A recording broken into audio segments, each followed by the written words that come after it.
Milwaukee, Wisconsin yesterday working with some leaders, and I gave them 2 tips about speaking. The first tip is don't share your successes with your audience, share your failures, because not everybody in your audience has succeeded, but they've all failed. And the more you show your own vulnerability, the more they're going to like you. People don't like braggarts.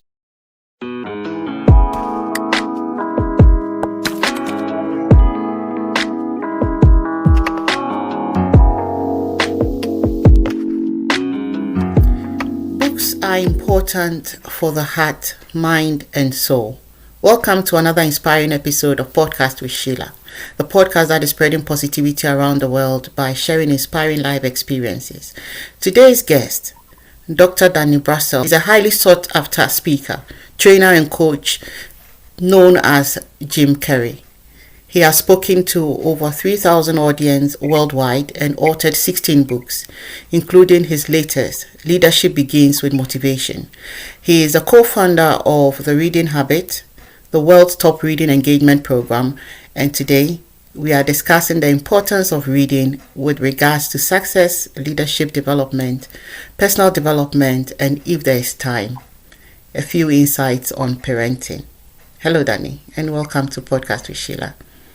Hi, Sheila. Thank you so much for having me on. I appreciate you spreading some joy around the world. Oh, thank you very much for the good word you just put in there for us. In my introduction, we talked about a little bit about you, but do you mind sharing more about who Danny is, where he comes from, a few insights into your person before we set the ball rolling? Well, it's ironic that I'm considered America's leading reading ambassador since I grew up hating reading. My father was a librarian, and I hated public libraries growing up. They always smelled funny.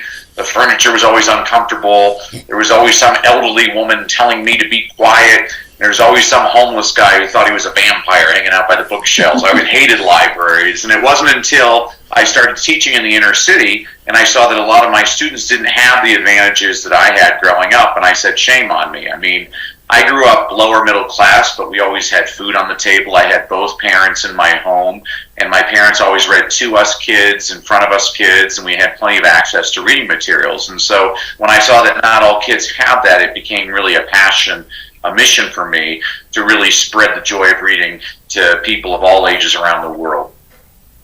What is the importance of reading with regards to success? Well, there's plenty of readers that don't necessarily become successful leaders, but I challenge anybody to show me an example of an effective, successful leader who is not also an avid reader. And so they run hand in hand. And it doesn't matter what the field also. I mean, you'll see it in business leaders. Elon Musk is the richest person in the world. He still reads at least 1 book a day. Warren Buffett spends his entire day reading. You can see it in the military. People like, General Schwarzkopf was said to have read in 4 languages and could quote Shakespeare voraciously. In entertainment, even dyslexics like Whoopi Goldberg, Tom Cruise, and Sylvester Stallone, they're reading all the time. And in athletics, LeBron James, the basketball player, I could have kissed him before the NBA Finals when he was playing with the Miami Heat. They showed him in the locker room reading a copy of The Hunger Games by Suzanne Collins. I just thought, wow, you just did more to encourage kids to read than I'll ever do in my lifetime. So it really doesn't matter what the field. If you really want to succeed, one of the quickest routes to doing that is by reading. Why do you think people don't like to read? Well, I think the reason people don't like to read is they're forced to read things that they don't want to read. So I'll give you a perfect example. I was doing an interview in Nigeria, and Nigeria is a fairly recent democracy. I think it was around the 1960s they broke off from British rule, but they still have a British system of education. Yeah. And so the kids are still forced to read Charles Dickens and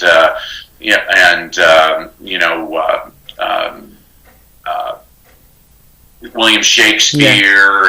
Yeah. Things like that. And I'm not putting those people down, but I think that if you were to introduce the kids to Nigerian authors like Chinua Achebe, would be a great person for them to read. That's really, and this is across cultures. If you really want to get people to read, you need to base the reading on their interest. I mean, if a person's interested in knitting, give them books on knitting. If a person's interested in Comic books, give them comic books. Interest drives reading, and human beings are only motivated to do things that they like to do. So the way you get kids to like reading and get anybody to like reading is to base the reading on that person's interest. Oh, great. I agree with you totally. I agree with you. I think the last time that I mentioned that my children have a reading app from school, and before you set it up, the children will have to pick their areas of interest.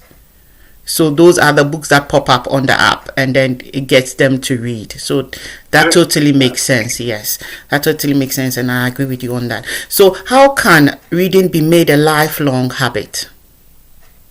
Well, the way you make it a lifelong habit is by establishing it as a daily habit. So that's my reading program. It's based on two numbers. The two numbers are 67 and 20.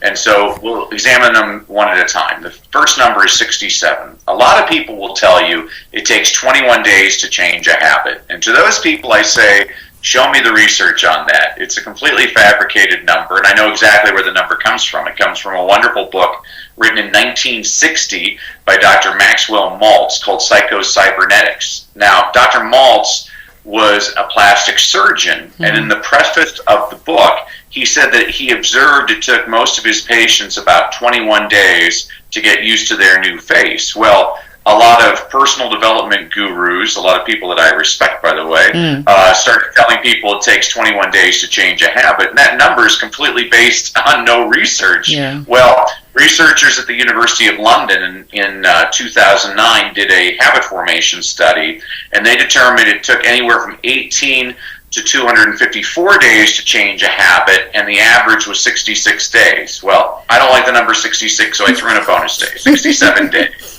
And it actually, the days depends on the type of habit you're trying to change also. So, for example, if you want to drink a glass of water before breakfast, that might take 18 days to form that into a habit.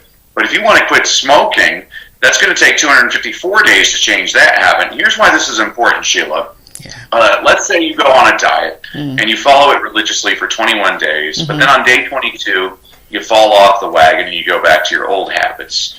Well, you blame yourself, and that's completely wrong because research shows on average it takes 3 times longer than that to form a habit. So 67 is the first number. The second number I gave you is 20.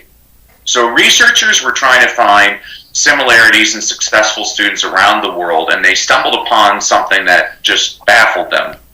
It was the number of minutes students spent reading outside of school. They looked at the low students, the average students, and the high students. The students in the 20th percentile at the bottom of the class, your failing students, they average less than a minute a day reading outside of school. Well, that didn't surprise anybody. That's probably why those students are at the bottom of the class. But this did surprise the researchers. The kids in the middle of the class, in the 70th percentile, your C students, your average students, their average was 9.6 minutes a day.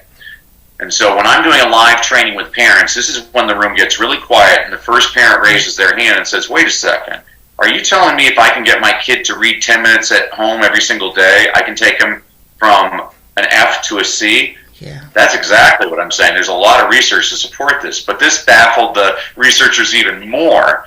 The students near the top of the class, in the 90th percentile, your A-minus students, do they spend 3 hours a day reading outside of school? No. Do they spend 1 hour a day reading outside of school for fun? No. The average was just over 20 minutes a day. 20 minutes, that's what I'm trying to establish as a habit in kids. And so there's 2 other things that parents need to know about. First of all, those minutes don't have to be consecutive. So you can do 3 minutes here, 5 minutes there. And second of all, being read aloud to is just as significant as reading on your own. So, for example, if it takes you, Sheila, 10 minutes each way to drive your children to school, put in an audio book and let the kids listen to the book to and from school. You've just covered your 20 minutes. It's those little things. That's how you create any lifelong habit. It's by first establishing the simple daily habit. You answered 2 questions in there for me, so I'm not going to ask them. One was if the reading habit should be consecutive, like 3 minutes here, 3 minutes then. You just said that all. And the next one was being read to is the same as making them read. So you answered them over there for me. Now let's go on to the next one, which is how can a leader communicate his or her message such that the message serves its purpose? Well, that's my whole other business, Sheila. Leaders how to grow their business through effective speaking. And so the best way to do that is to share stories. It's been proven across the ages, storytelling. This is the power of reading all the time, but not just any stories that actually emphasize a point that you're trying to make. And so one of the tips, I was actually just in Milwaukee, Wisconsin. Second of all, I always tell people, get a glass of whatever you want to drink, sit in the chair with a pen and paper, and I want you to write down every anecdote that's ever happened in your life. And I don't mean write down the entire story. I mean triggers. So, for example, the time I locked myself out of the car, the time Dad spilt mustard on his tie in that fancy restaurant, the time I peed my pants in second grade. And you'll come up with about 400 to 500 stories from your personal experience. And then the next thing you do is you say, oh, well, this story is actually a story about loyalty. This is a story about accountability. Oh, this is a story about overcoming obstacles. And this is how you build what I call plug-and-play stories, where you can insert these into any type of speech that you're trying to present. So, for example, yesterday when I was working with these leaders, they were saying, well, what do you do? I'm like, well, I created a speech the other day, and so the way I started off now is I say, when I was an elementary school teacher, every other teacher at my school went through thousands of Band-Aids every single year. I mean, kids love Band-Aids. They love Band-Aids and they love stickers. They work better than smokes on a prison yard. Well, I only went through one Band-Aid every single year, and people always ask me, how could that be? Well, on the first day of school, I always have a chubby kid, Paco. He's always picking his scab in the morning, and finally, about after lunch, he finally has success, and the annoying little girl next to him rubs her nose and raises her hand and says, Miss Brissell, Paco's bleeding. And I say, oh my gosh, Paco, you're bleeding. You know what? I've got thousands of Band-Aids in my desk. Now all the kids are paying attention. And I'm like, I don't just have any Band-Aids. I have Mighty Morphin Power Ranger Band-Aids. And I'm going to give you the Green Ranger because the Green Ranger is the coolest. Now all my kids are just smiling with delight. So I take Paco to my desk and I say, oh, before I put on the Band-Aid, Paco, we got to clean out the wound. So I take out the rubbing alcohol and I say, Paco, you might want to hold my hand. This might burn a little bit. So I pour the rubbing alcohol on his scab. He starts screaming, ah! I put on the Band-Aid. I say, okay, kids, anybody else need a Band-Aid? Sheila, my kids can have a skull fracture and they will never ask me for a Band-Aid. And so this is how I start the presentation. I say, so folks, I'm not going to give you a Band-Aid today. What I'm going to give you are practical strategies to help you grow your business by becoming a better communicator. So that's how you take a story, a funny story, whatever, but there's also a point to it. And that's what we do. That's the value of storytelling. This is what and a lot of people think they have to use their own personal stories. Now, one of the most successful personal development books of all time is Think and Grow Rich by Napoleon Hill. He doesn't share any personal stories in that book. All he did is he interviewed rich people and shared their stories. And so I have files literally on my computer, hundreds of files based on emotions. Like, here's a story of a compassion. Here's stories of affection, stories about responsibility. And so if I'm reading a magazine article or if I'm listening to a podcast like yours and I hear a good story, I just insert that story into that folder. And if I'm ever giving a presentation where I have to offer points related to that emotion, I've got them on handy. Wow. I like that. I'm taking that tip with me. I read that you're a former inner city teacher on a mission to bring joy back into education and the workplace. How do you intend to achieve that?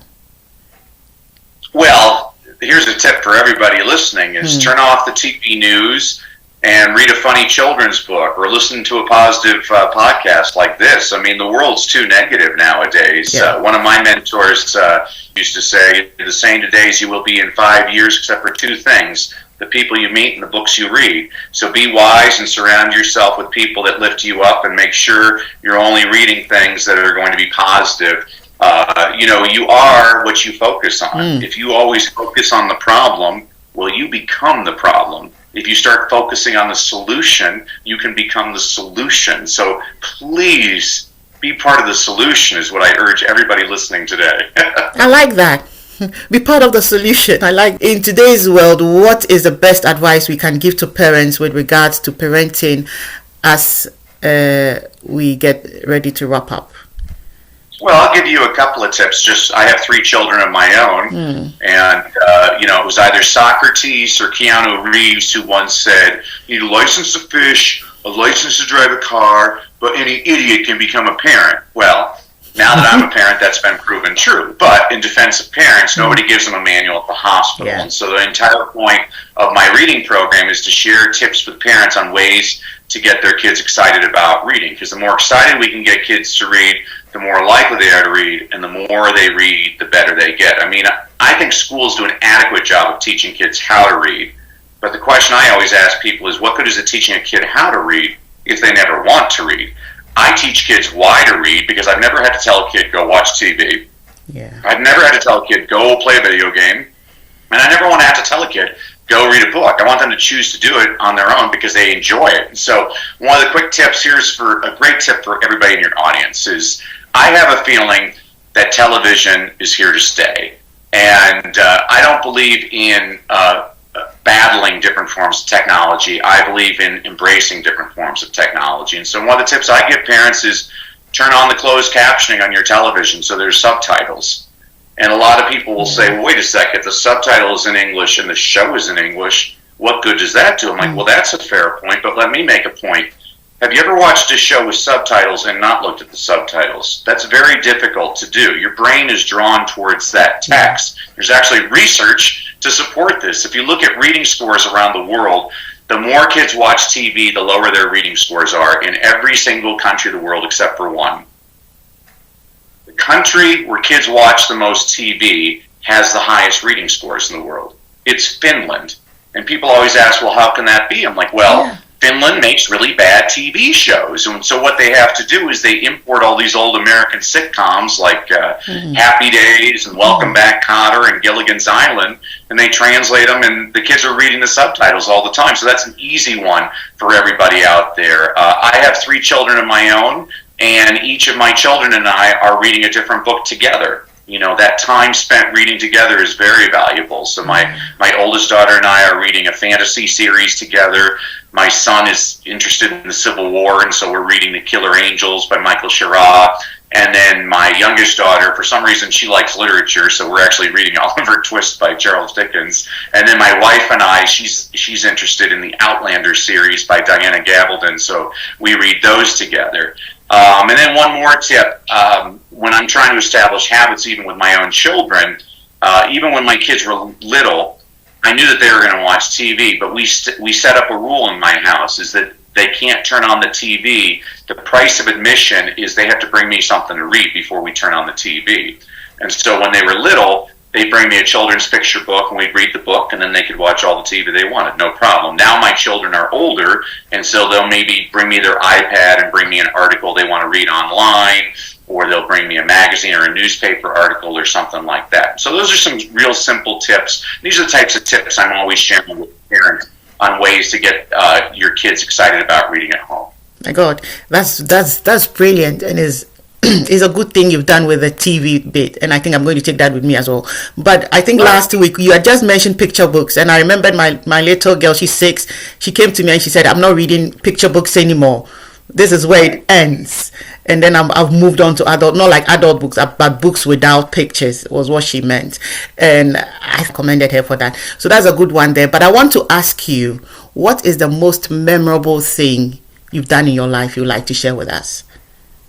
Oh my goodness, the most memorable thing I've ever done in my life. That's a pretty profound question.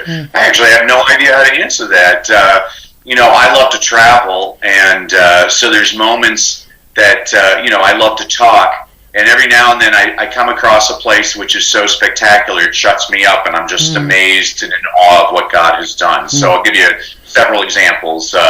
Hiking the Inca Trail and seeing Machu Picchu in Peru was awe-inspiring. Seeing the pyramids in Egypt was awe-inspiring. Seeing the terracotta warriors in in Xi'an, China was awe-inspiring. I think the thing I like the most about traveling, though, is the more you travel the world, the more you realize that people really aren't that different. Most people have the same problems, and they have the same feelings, and they have the same dreams and aspirations. And I just love meeting new people and learning about different cultures. I was doing a training. I'm a visiting distinguished professor at the American University in Cairo. Say that 5 times fast. Anyway, whenever I'm in Cairo, I like to speak to schools in the area, and so I was speaking to an Islamic school, and I had all these preconceptions. It was a parent training at 2 in the afternoon. 400 parents showed up at this Islamic school, and all the guys had the long beards, and all the women were wearing burqas. And we were talking like you and I are talking right now, Sheila. And I'm like, wow, shame on me. This is great. And so I started off my talk. I said, well, I was reading this book the other day. Have any of you ever read the Quran? And they all started laughing. I'm like, oh, well, then you know the story in the Quran where the angel Gabriel appears to Muhammad in the cave. What's his first instruction to Muhammad? Because the first pillar of Islam is to read. And so I looked at the parents and I said, so not only should we get your kids reading, it's actually written in your most sacred text. It's your duty to get your kids reading. And I had 400 heads nodding in agreement. I'm like, holy cow, Sheila, who would have thought the Christian guy from America, his best audiences are all these wonderful Muslim audiences that I've had the opportunity to speak to in places like Egypt and Pakistan and Indonesia, and that's what I love. That what really inspires me is staying curious and not being one of these stubborn people that's made up my mind, because people will surprise you all the time, and if you look for the good in people, you're bound to find it every now and then. Finally, what are you excited about? I'm very excited. Sheila, that's a great question. Man, you got some good questions. I'm excited. I'm working with a friend of mine, Diarmuid Hudner in Ireland. He has a wonderful program called Cyber Smarties, which is a social media platform for kids, basically Facebook for kids, and it teaches kids positive habits. So let's say I try and type a message to you. I say, Sheila, I think you're ugly. Well, it won't let you send the message. Instead, you get a pop-up video, and I'm saying, hey, there's actually better ways to talk to people than that. Here's some different alternatives. And within 2 weeks, kids stopped sending negative messages to one another. And basically, Diarmuid's program has actually completely eliminated cyberbullying in Ireland. And so now we have the program is in India, it's in Angola, it's in the UAE. We just opened up in Turkey. And we're going to really, I'm excited about teaching kids positive habits, because I see a lot of adults that are just being really negative. And I don't think that helps the world progress. I think it makes us regress. I think we need to start focusing a lot more on the positivity, and that's why I love what you do, Sheila. That's what you're doing. You're spreading some joy, and all of us need a little bit, especially in these times, a little bit of joy in our lives. Thank you very much. Thank you very much for the positive words for this platform. But the program you spoke about, is it going to go worldwide, or is it already worldwide? Will it come to worldwide? And just to introduce people to it, I wanted to give you and your listeners a thank you for listening to me today, Sheila. So if you go to freegiftfromdanny.com, again, freegiftfromdanny.com, I'm going to give everybody a complimentary e-copy of my book, Read, Lead, and Succeed. This is a book I wrote for a school principal who was trying to keep his faculty and staff positively engaged. So I said, okay, I'll write you a book. So every week I give you a concept, an inspirational quote, an inspirational story, a book recommendation of a book you should read, but you're probably too lazy because you're an adult. So I also give you a children's picture book recommendation that demonstrates the same concept. You can read that in 5 minutes. And then I'm also going to give everybody access to a 5-day reading challenge I did last summer with about 700 parents worldwide, where every day for 5 consecutive days, you get an hour of me giving you all kinds of ideas on how to get your kid excited about reading. It's basically the basis of my reading habit program. Those are my gifts to you at freegiftfromdanny.com. Wow, Danny, would like to say a massive thank you for coming on Podcast with Sheila today. Thank you for all you do, Sheila. You keep on doing it. God bless. Great. If you've been listening in, this is season 2, episode 72 of our podcast series, where we bring seasoned guests with inspiring real life stories and experiences to share with us. Do not miss out on all these lovely experiences. Subscribe and be notified when a new episode is released. Whilst at it, please drop us a rating. We have a video presentation of this episode on YouTube channel. Just search for Podcast with Sheila on YouTube and you'll find us. Our prayer for you this week is that you become an ardent reader. Until we meet again, have a brilliant week.